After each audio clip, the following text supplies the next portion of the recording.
ठीक आज से कुछ दिन पहले यानी 28 फरवरी 2026 को अमेरिका और इसराइल ने मिलकर ईरान पर बहुत बड़ा हमला किया और इस ऑपरेशन को नाम दिया गया एपिक फ्यूरी, जिसमें मेन कंपोनेंट क्लाउड एआई का इस्तेमाल था। और इस हमले के नतीजे में ईरान का सुप्रीम लीडर आयतुल्लाह खमेनी समेत आईआरजीसी के टॉप मिलिट्री लीडरशिप और साइंटिस्ट मारे गए।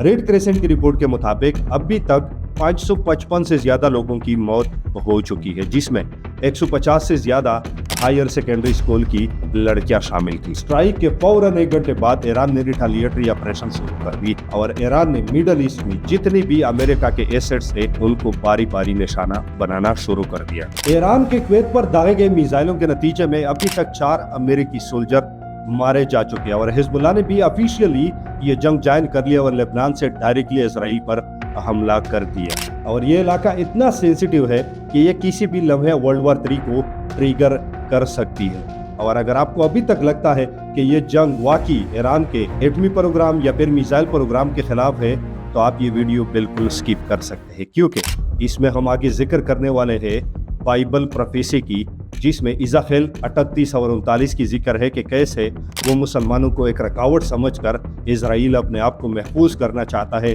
और कैसे न्यूटन ने 10 साल से ज्यादा अरसा लगाकर आखिरी टाइम की पेशनगोई की थी आज की इस वीडियो में। अस्सलाम वालेकुम दोस्तों, मिडल ईस्ट जो अभी वर्ल्ड वॉर 3 के बिल्कुल दहाने पर खड़ा है और एक छोटी सी गलती वर्ल्ड वॉर 3 को ट्रिगर कर सकती है, उसको फर्दर डिस्कस करने से पहले ईरान, इजराइल और अमेरिका के ताल्लुकात को तारीख के पन्नों में देखना बहुत ज्यादा जरूरी। यानी 1953 में अमेरिका और यूके ने मिलकर democratically elected Iranian prime minister Mohammad Musharraf को गिरा दिया। उनका कसूर सिर्फ इतना था कि उन्होंने एंग्लियो ईरानियन ऑयल कंपनी जो अब बीपी के नाम से जानी जाती है उसको नेशनलाइज करनी चाहिए, जिसका मतलब था कि ईरान के तेल का फायदा डायरेक्टली ईरान के अवाम को पहुंचे। लेकिन अमेरिका ने उसको कम्युनिस्ट के लिए एक खतरा जस्टिफाई किया और उसको गिरा दिया। उसके बाद शाह मोहम्मद रजा पहलवी को पावर वापस मिल जाती है, जो कि यूएस और वेस्टर्न फ्रेंडली होता है। यूएस के साथ ईरान का डायरेक्टली मायदा हो जाता है और ईरान अमेरिका से न्यूक्लियर टेक्नोलॉजी ले जाता है। और 1957 में एटम्स फॉर पीस के नाम से एक रिएक्टर रिसर्च के लिए दिया जाता है, जो और साथ में यूरेनियम भी दिया जाता है, जो कि आज के न्यूक्लियर प्रोग्राम की बुनियाद बनी। 1979 में इस्लामिक रेवोल्यूशन ने सब बदल दिया। शाह रजा पहलवी के गिरने के बाद जैसे ही आयतुल्लाह खमेनी ने हुकूमत संभाली, उन्होंने इजराइल को झूठा और अमेरिका को बड़ा शैतान करार दिया। उन्होंने इजराइल की रिकॉग्निशन को बंद कर दिया और फ़लस्तीन काज को सपोर्ट करना शुरू कर दिया। इससे पहले दोनों बहुत अच्छे दोस्त थे। ईरान इजराइल को तेल एक्सपोर्ट करता था और दोनों मिलकर मिलिट्री प्रोजेक्ट्स पर भी साथ साथ काम करते थे। और 1948 में ईरान ने बहुत जल्दी ही इजराइल को रिकॉग्नाइज भी किया था। ईरान में इस्लामिक रेवोल्यूशन के बाद हालात जब खराब हुए तो 1990s में गल्फ वॉर के दौरान अमेरिका ने ईरान के खिलाफ कुल्ला इराक को सपोर्ट किया और ईरान पर स्ट्रिक्ट सैंक्शंस भी लगा दिए।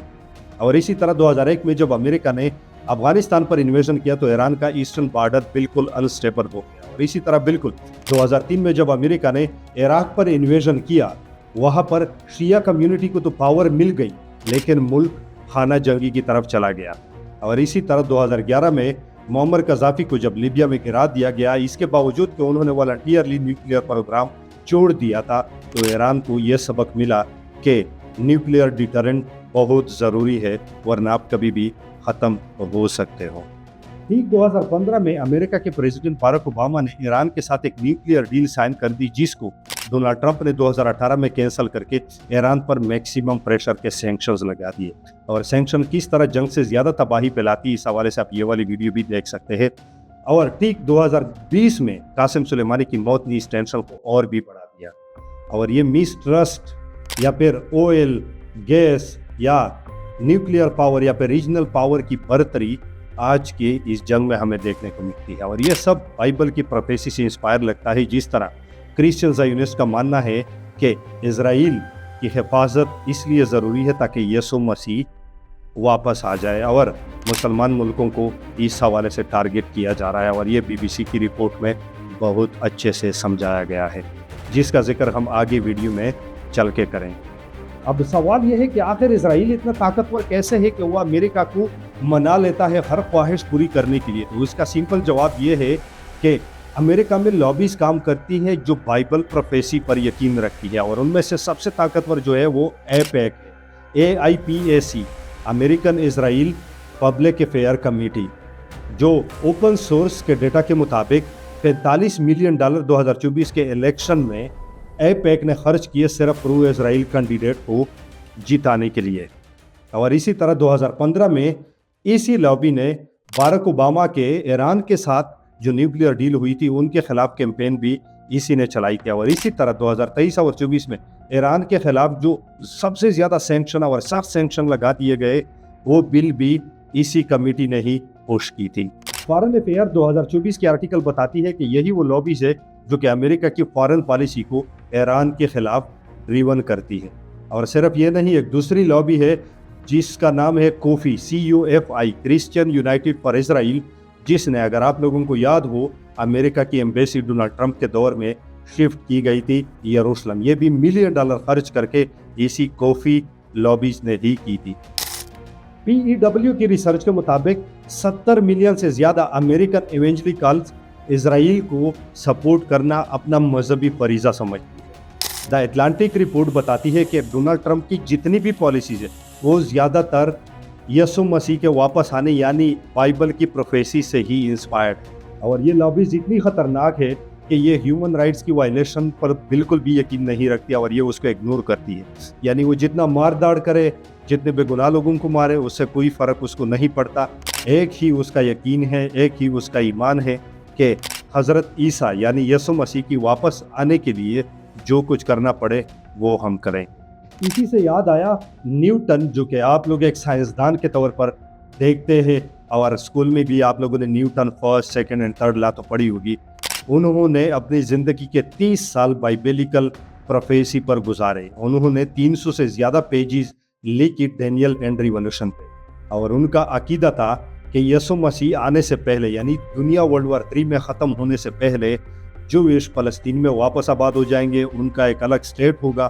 اور BBC کی رپورٹ کے مطابق اور دا گارڈین کی رپورٹ کے مطابق انہوں نے 2060 دنیا کا اینڈ ٹائم لکھا، اور یہ لکھا کہ اس سے پہلے مجھے کوئی وجہ نظر نہیں آتی دنیا ختم کرنے سے پہلے۔ تو جس نیوٹن کو آپ لوگ یہ سمجھتے ہو، انہوں نے بھی اس کی پیشن گوئی کی تھی، جس کا بک، جس کے یہ 300 پیجز آج بھی اسرائیل کے نیشنل لائبریری میں موجود ہے، اور اسرائیل جیوش کے مذہبی اسکالر اس کو آج بھی پڑھتے ہیں۔ اور 28 فروری 2024 کو آیت اللہ خمینی کی موت کے بعد ایران نے سیدھی طور پر 8 ملکوں کو نشانہ بنایا، جس میں Saudi Arabia, UAE، Qatar, Oman, Bahrain, Kuwait, Jordan, Iraq, اور ساتھ میں اسرائیل پر بھی سینکڑوں میزائل داغے۔ BBC کی رپورٹ کے مطابق UK نے بھی آفیشیلی اس جنگ میں شمولیت اختیار کر فزیکل ٹروپ دینے کی بجائے انہوں نے اپنے بیسز امریکہ کو دیے کہ وہ یہاں سے ایران پر حملہ بھی کر سکتا ہے اور ایران کی طرف سے داغے گئے میزائل انٹرسیپٹ بھی کر سکتا ہے۔ اور صرف یہ نہیں، ایران نے اب نئے ہورمز یعنی اسٹریٹ آف ہارمز کو بھی بند کر دیا۔ اور جو چیز سارے لوگ مس کر رہے ہیں وہ یہ کہ اسرائیلی رابی نے ایک وائرل ویڈیو کلپ میں یہ کہا کہ اب ٹائم آ گیا ہے کہ ہم مسجد اقصی کو مسمار کر دے، ڈسٹرائے کر دے، اور بلیم سیدھی طرح ایران پہ لگا دے۔ Missiles will hit the mosque and clear the place for the third Bet HaMikdash. That could also be a miracle. If it was up to me, the last time when they shot hundreds of missiles, I would pretend that one missile came from Iran and shoot it down. تاکہ سارے عرب ملک ایران کے خلاف ہو جائے اور ہم جنگ سے بچ جائے اور یہ آپس میں لڑ پڑے۔ اب یہ بات کسی سے ڈکی چھپی نہیں ہے کہ مسلمانوں کے مذہب میں، اسلام میں، مسجد اقصی پہلی کعبہ کی حیثیت رکھتی۔ ہمارے پیغمبر حضرت محمد صلی اللہ علیہ وآلہ وسلم نے مکہ میں جب پہلی نماز پڑھی وہ مسجد اقصی کی طرف تھی۔ اس کے بعد پھر ہجرت کے بعد جب اللہ کی طرف سے حکم آیا کہ آپ نے مکہ کی طرف منہ کر کے نماز، تو آج بھی مسلمانوں کے ہاں مسجد اقصی اسی طرح مقدس مانی جاتی ہے جس طرح خانہ کعبہ۔ تو یہ دوبارہ ثابت ہو گیا کہ یہ جنگ نہ دہشت گردی کے خلاف ہے، نہ ایران کے ایٹمی پروگرام کے، نہ ہی ان کے دور مار کرنے والی میزائل کے خلاف، بلکہ یہ ایک پروفیسی ہے جو یہودی اور عیسائی اپنے مذہب کے حوالے سے چل رہے ہیں اور مسلمان अपने मज़हब के हवाले से। अब यहाँ पर सवाल ये है कि आखिर इजराइल क्यों मस्जिद अक्सा को गिराना चाहता है। इसके पीछे अगर आप बाइबल की वर्सेस देखें, जिसको न्यूटन ने भी बहुत स्टडी किया था, उसमें यही है कि मस्जिद अक्सा को अगर मसवार किया जाए और उसकी जगह एक टेम्पल बना दी जाए तो यहाँ पर यसु मसीह यानी हज़रत ईसा के आने के लिए रास्ता हमवार हो जाएगा। अब ये नहीं बोलना चाहिए कि इस जंग में ऑलरेडी हिजबुल्लाह ने शमूलियत इख्तियार कर ली है और उन्होंने हाइफा के ऊपर मिसाइल दागे, और ईरान ये भी दावा कर रहा है कि उन्होंने 4 क्रूज मिसाइल यूएस के मेरीन के ऊपर, जो उसका सबसे बड़ा बहरी जहाज़ है, उसी के ऊपर भी, अब्राहम लिंकन के ऊपर भी फायर किया गया है।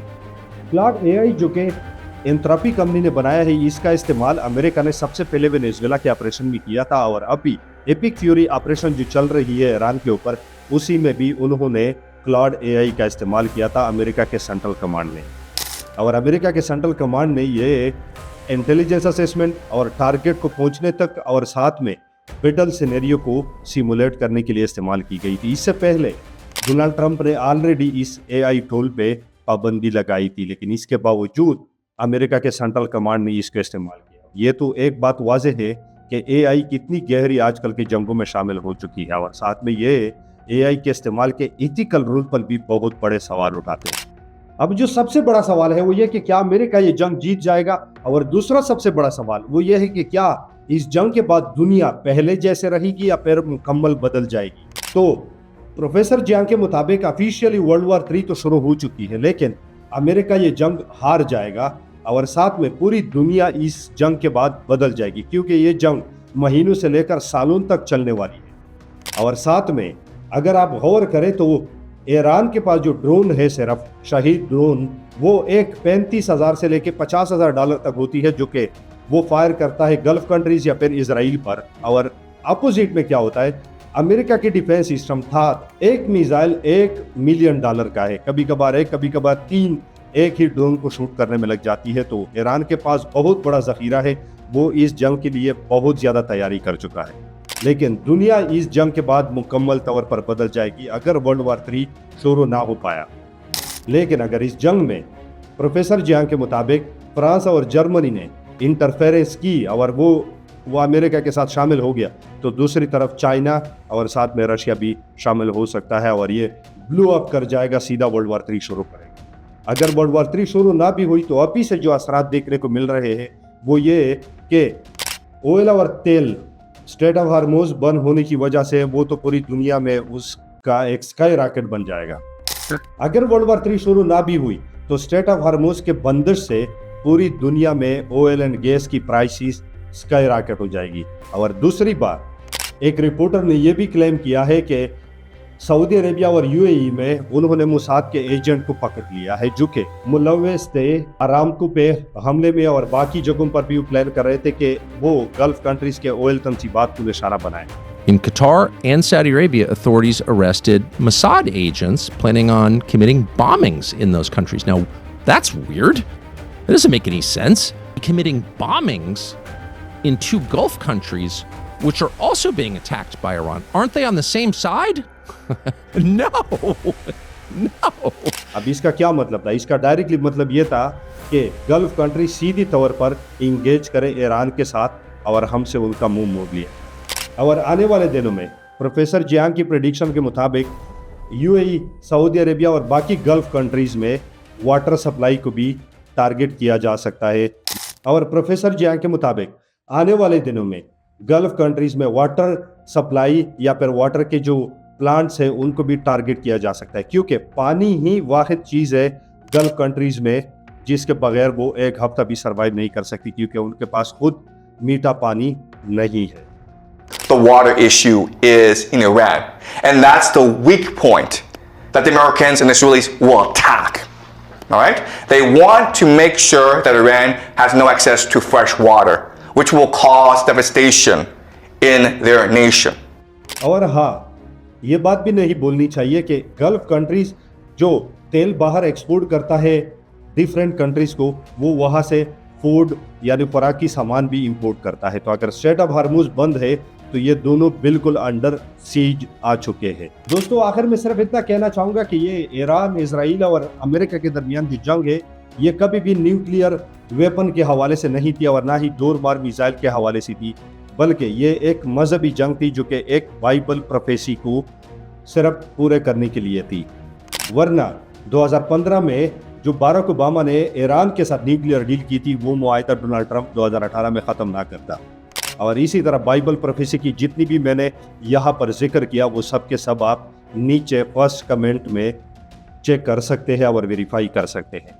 बाकी जितनी भी मुसलमान कंट्रीज़ है उसमें डिवाइड एंड रूल का खुला इस्तेमाल किया गया, यानी कभी शिया को सुन्नी के ख़िलाफ़ करो या कभी सुन्नी को शिया के ख़िलाफ़ कर दो ताकि ये आपस में लड़ पड़े, और कभी जो ना मजहबी तनाज़ा खड़ा कर दो, या फिर कभी टेररिज्म को बीच में लाओ। और अभी तो वर्ल्ड ट्रेड सेंटर पे जो हमले किए गए उसको भी बहुत ज़्यादा लोग वेरीफाई कर रहे हैं कि ये भी एक प्री प्लान मंसूबा था।